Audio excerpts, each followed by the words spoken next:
2026 está sendo um ano estranho e ainda vai piorar. Copa do Mundo, eleições, conflitos globais, consumidor com consumo emocional, crédito virando renda.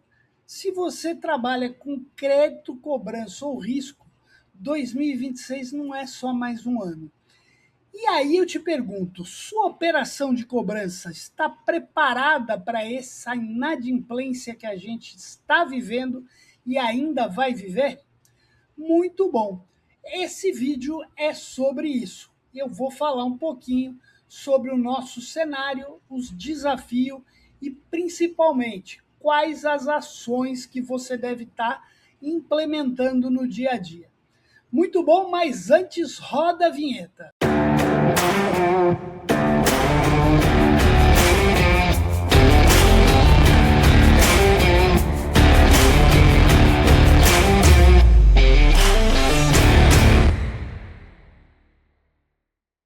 Fala galera, é isso aí, mais um vídeo aqui, esse aqui falando dos desafios do ano de 2026. Vamos lá, vamos olhar nossa realidade. Mas antes queria lembrar você, curtiu o vídeo, não deixa de se inscrever no canal, já chegamos aos 3.000, assista o vídeo. Se você está indo do teu trabalho para a tua casa, da tua casa para o teu trabalho, coloca lá no celular, coloca no som do carro, ouve, porque tem muito conteúdo aqui. A gente está quase chegando às 3.000 horas assistidas num período aí de 12 meses. Isso vai ajudar bastante a gente. Muito bom. Então vamos lá, vamos falar um pouquinho sobre o cenário atual.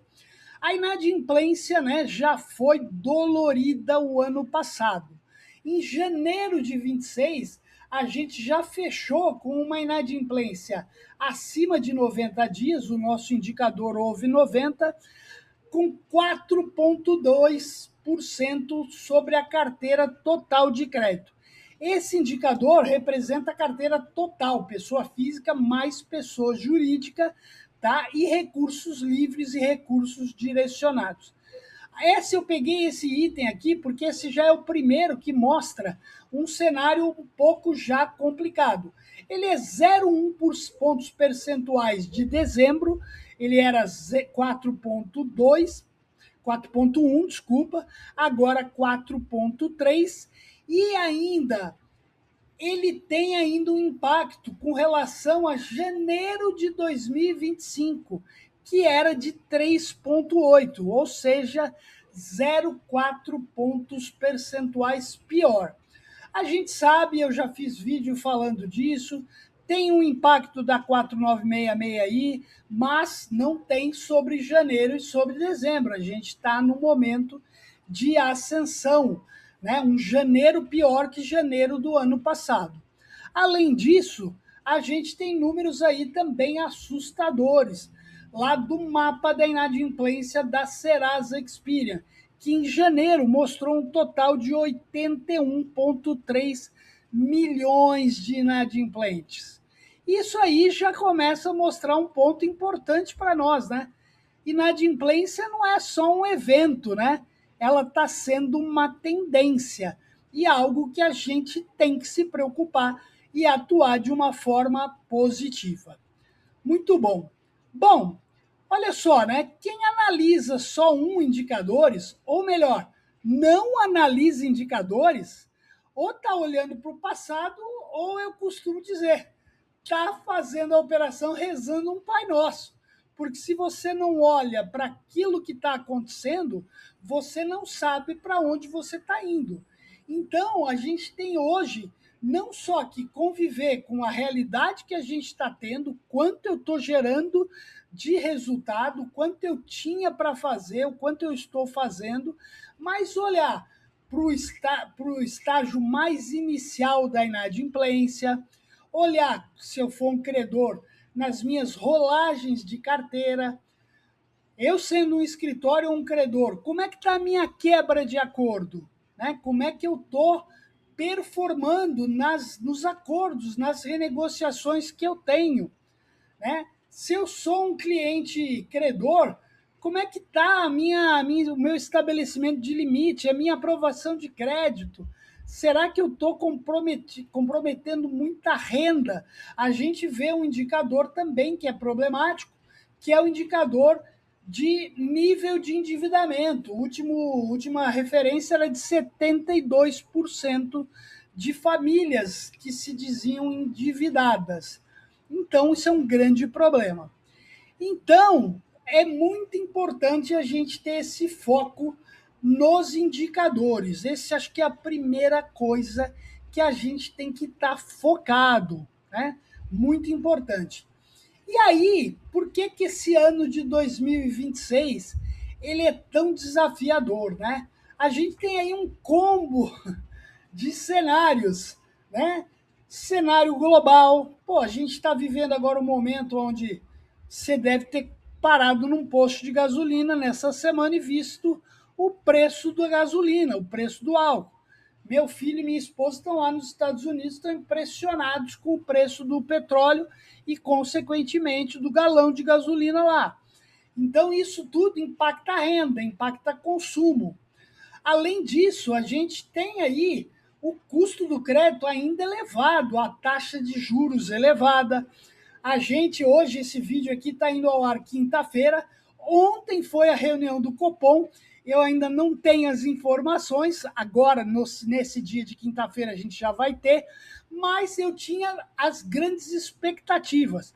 Uma pesquisa aí feita pela WayUp, mais de 70 e poucas pessoas, a gente teve lá quase 40 e poucos por cento, quase 90% das pessoas empatadas entre uma percepção de que a taxa de juros ia ser mantida ou que ela ia cair apenas 0,25. E o resto das pessoas indicaram que iria cair 0,5%. Você agora, quando você está olhando esse vídeo, você já sabe, eu ainda não, mas esse é um tema crítico que impacta bastante a inadimplência, né? Pressão aí de consumo, a gente sabe que o brasileiro é um eterno consumista, muitas vezes ele consome além do necessário. A gente tem uma questão também, o cenário, ano eleitoral. A gente não sabe o que vai acontecer. Dizem aí que só depois de abril, que aí sim se encerram as inscrições de candidatos, a gente vai ter um cenário talvez um pouco mais ideal para entender as mudanças que podem ou não acontecer. Mas a gente está falando, de qualquer jeito, de um ano extremamente difícil, com muitas mudanças políticas e econômicas. Crédito virando renda, né, gente? Eu já falei disso em outras oportunidades, né? Hoje um cartão de crédito não é mais um bem para um produto de crédito para comprar o que eu gostaria de ter. Ele hoje faz parte da minha renda para eu comprar comida e no final do mês pesa esse valor.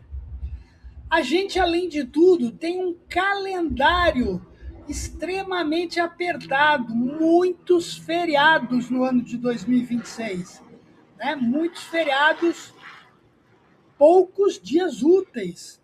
Além disso, tem lá aquela paixão do brasileiro. Ah, mas os jogos vão ser todos meio que fora do horário. Mas, sem dúvida nenhuma, existe uma queda de produtividade por conta da Copa do Mundo. E, além disso, né, Copa do Mundo, a gente sabe que o varejo, principalmente o varejo de eletrônicos, fica excitado, né? Por quê? Pô, todo mundo quer comprar uma televisão nova, existem inúmeras promoções. Então, de novo, aquela febre para o consumo. E aí, né, gente, pensa comigo, menos dias produtivos, mais distração, mais incerteza. Qual que é o resultado desse negócio? O cliente vai postergar decisões, vai empurrar pagamento, vai entrar mais ainda em atraso. Muito bom. Cenário é esse. E aí, qual que é o maior erro que a gente vê nas empresas? Eu converso com muita gente, atuo com bastantes empresas. Às vezes não é uma empresa pequena, às vezes é um banco grande, que às vezes comete certos erros. E aonde que a gente vê a maior oportunidade? A empresa ainda continua atuando da mesma forma de alguns anos anteriores. Mesmo script, mesmo timing, mesma régua, sem segmentação e principalmente sem monitorar os resultados da forma como deve. E aí a pergunta, né? Por que a inadimplência subiu? Pô, subiu porque eu estou fazendo a mesma coisa em um cenário totalmente diferente. Muito bom. Então vamos lá, vamos para o nosso caminho prático. Se 2026 é diferente, a tua cobrança precisa ser diferente. A pergunta não é se a inadimplência vai aumentar. A pergunta é: a minha operação está preparada para esse cenário que já está aí? Né? E aí eu queria te colocar alguns pontos fundamentais aqui. O primeiro, segmentação de carteira. Não dá mais para tratar todo mundo igual. A gente já viu em N eventos, já há alguns anos, falando da tal hiperpersonalização. A gente tem que tratar clientes de forma diferente, cada um com o seu perfil.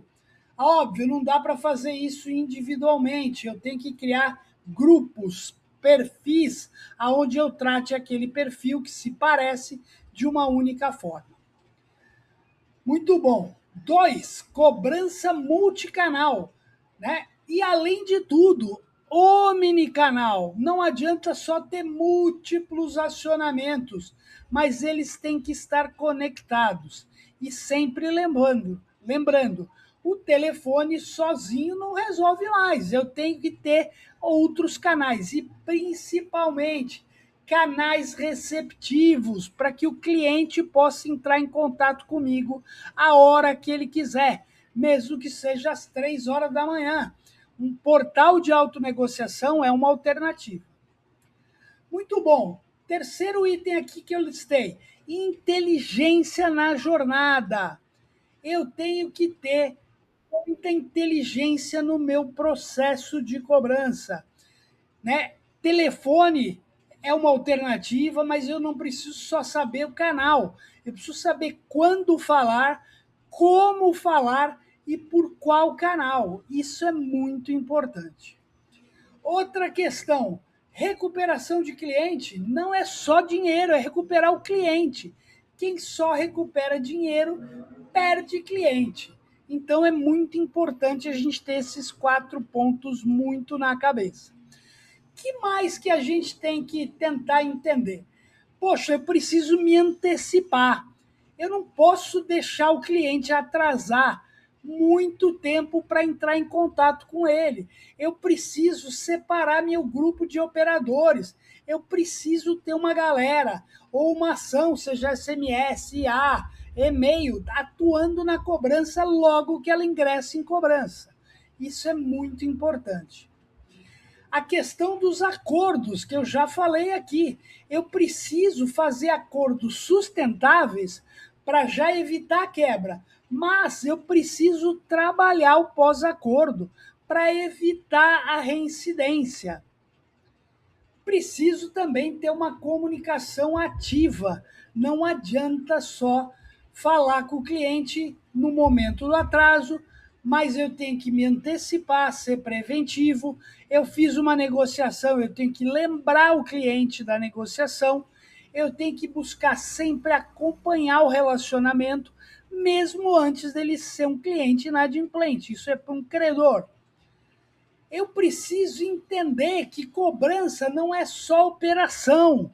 Se na minha empresa eu tenho uma equipe operacional e eu não tenho ninguém para pensar o que fazer diferente, está na hora de eu botar alguém para planejar. Tiro alguém que seja positivo, seja um cara com insights e boto ele para olhar o que pode melhorar. Quando a gente está 100% debruçado num assunto, mergulhado, é raro a gente conseguir enxergar oportunidades. E aí, o ponto também chave aqui, flexibilidade. O cliente de 2026 não é o mesmo de anos atrás. Então, quem entender isso vai ter o diferencial. Eu entender qual é o momento desse cliente hoje. Muito bom. Pessoal, queria voltar aqui a lembrar você. Se você está aqui até agora comigo, não deixa de curtir o canal, compartilhar o vídeo. Curte aí agora, vai, por favor. Clica aí no sinalzinho de positivo, me ajuda, que eu estou aqui sempre buscando te ajudar. Muito bom. Se você está precisando de conteúdo, queria lembrar você para conhecer também a Universidade Tabelando. Você vai lá no tabelandocontambellini.com.br. Lá você consegue acessar tudo que a gente tem na universidade por um preço de um Netflix. Aliás, esse é o nosso Netflix da cobrança e do crédito, agora com cursos também de crédito. Muito bom. Bom, pessoal, a ideia é a gente agora fazer aquele fechamento com algumas frases de impacto aqui, né? Como a gente falou, 2026 não vai ser o ano da inadimplência. Ele vai ser o ano de separar quem se preparou e quem não está preparado.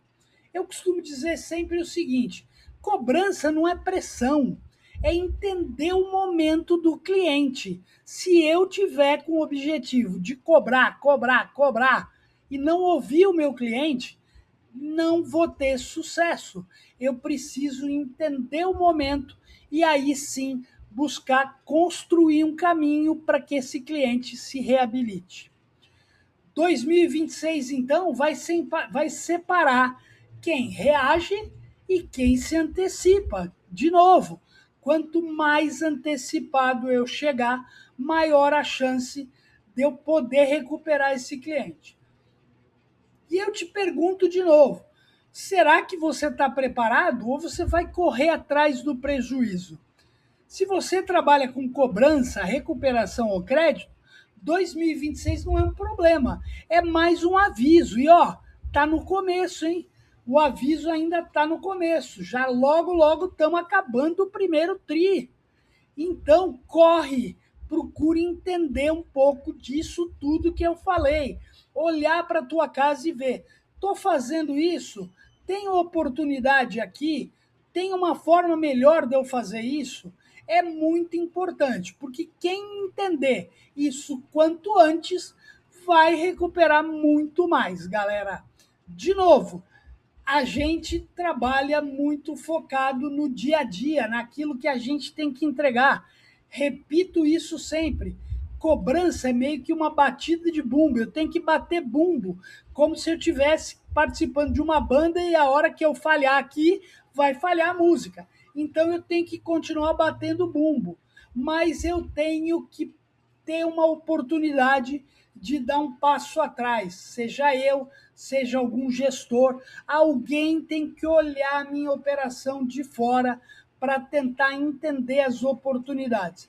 E uma coisa eu garanto para você: oportunidade sempre vai existir. Sempre. Não existe processo perfeito, não existe operação perfeita, não existe operador perfeito, sempre existem oportunidades.